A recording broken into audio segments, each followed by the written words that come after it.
दोस्तों, ज़रा सोचिए अगर आपके पास सिर्फ 18 करोड़ हों और 13 साल बाद वो बढ़कर 4000 करोड़ बन जाए। सुनने में किसी फिल्मी कहानी की जैसे लगती है ना? लेकिन ये हकीकत है लेजेंडरी इन्वेस्टर पीटर लिंच की। आज हम उनकी स्ट्रेटजी स्टेप बाय स्टेप समझेंगे।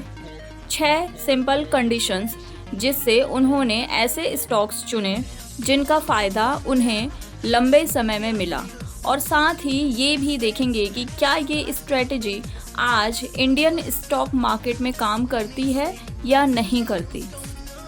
आइए सबसे पहले समझते हैं पीटर लिंच कौन थे।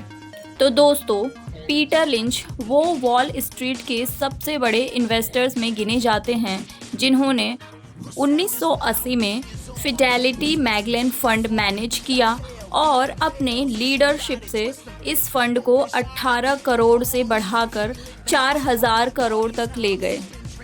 उनकी फिलॉसफी बहुत ही सिंपल थी। Invest in what you know, means जो बिजनेस आप समझते हैं उसी में इन्वेस्ट कीजिए। पीटर लिंच हमेशा कहते थे शॉर्ट टर्म मार्केट को भूल जाइए, लॉन्ग टर्म मार्केट में ग्रोथ है, उसी पे ध्यान दीजिए। सर पीटर लिंच ने स्टॉक सिलेक्शन के लिए 6 स्पेशल कंडीशंस रखी। अगर कोई कंपनी इन कंडीशंस पे खरी उतरती है तो ही वो गुड इन्वेस्टमेंट मानते थे। अब आइए इन 6 कंडीशंस को हम डिटेल में समझते हैं। तो कंडीशन नंबर 1 है ट्रेलिंग पीई रेशियो 25 से कम हो। सबसे पहला रूल, किसी भी कंपनी का ट्रेलिंग पीई रेशियो 25 से कम होना चाहिए। पीई रेशियो मतलब price to earning ratio. For example, अगर किसी कंपनी का शेयर 100 रुपीज़ का है और उसका अर्निंग्स पर शेयर यानी ईपीएस 10 रुपीज़ है तो पीई होगा 10। अगर ये रेशियो बहुत ज़्यादा है तो स्टॉक ओवर वैल्यूड माना जाता है, which is not a good investment. Lynch के अकॉर्डिंग अंडर वैल्यूड स्टॉक ही फ्यूचर में अच्छे रिटर्न्स देते हैं, तो हमें उन्हीं स्टॉक्स को बाय करना चाहिए जो अंडर वैल्यूड हो। Now condition number 2 is forward PE ratio 15 से कम हो।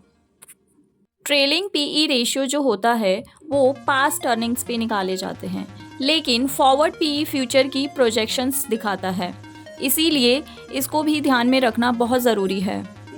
अगर किसी कंपनी की अर्निंग्स अगले 12 महीने में इम्प्रूव होने वाली है तो फॉरवर्ड पीई ऑटोमेटिकली कम हो जाएगा। इससे पता चलता है कि फ्यूचर ग्रोथ स्ट्रॉन्ग है उसमें, मीन्स उसे फ्यूचर में ग्रो करने के पोटेंशियल्स हैं।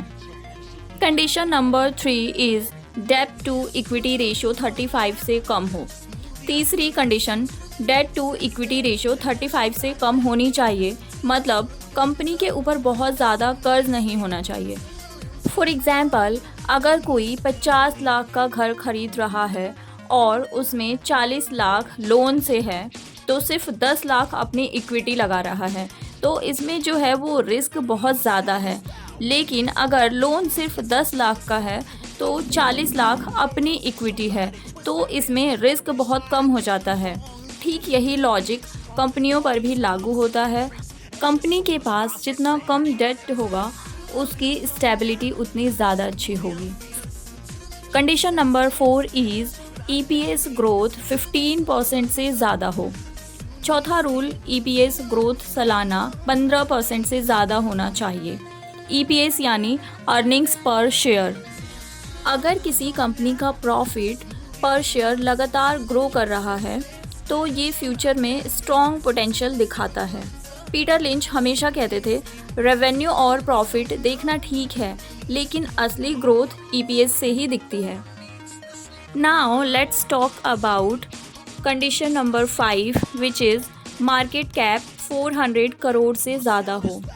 किसी भी कंपनी के मार्केट कैप का सिंपल सा मतलब होता है share price multiply by total number of shares. ये हमें बताता है कि पूरी कंपनी की वैल्यू कितनी है।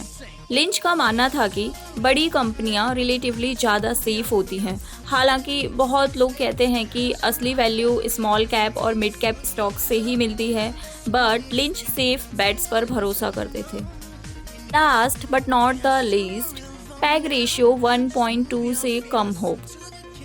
छठा और सबसे इंटरेस्टिंग रूल, पीईजी रेशियो यानी price and earning to growth ratio जो हो वो 1.2 से कम होना चाहिए। इसको निकालने का सिंपल सा फॉर्मूला है एक P ratio divided by EPS growth. For example, अगर किसी कंपनी का पी रेशियो 10 है और उसका ईपीएस ग्रोथ जो है वो 20% है, तो अगर हम इसका पैग निकालते हैं तो पी डिवाइडेड बाय उसका ईपीएस ग्रोथ, तो ये हमारा निकल के आएगा 0.5%, जो कि एक बहुत ही अट्रैक्टिव एंड अच्छी डील है। तो दोस्तों, ये थी पीटर लिंच की investment strategy. 6 simple conditions, under valuation, growth, कम डेप्ट और राइट वैल्यूएशन। पीटर लिंच की कहानी हमें सिखाती है कि लॉन्ग टर्म इन्वेस्टिंग हमेशा फंडामेंटल्स पे आधारित होनी चाहिए, ना कि शॉर्ट टर्म मार्केट नॉइज़ पर। दोस्तों, क्या आपको लगता है कि ये स्ट्रेटजी इंडिया में आज भी काम कर सकती है या इसमें कुछ चेंजेस की ज़रूरत है? कमेंट सेक्शन में ज़रूर बताइए। वीडियो अगर अच्छी लगी है तो लाइक करें और चैनल को सब्सक्राइब करें। Thank you.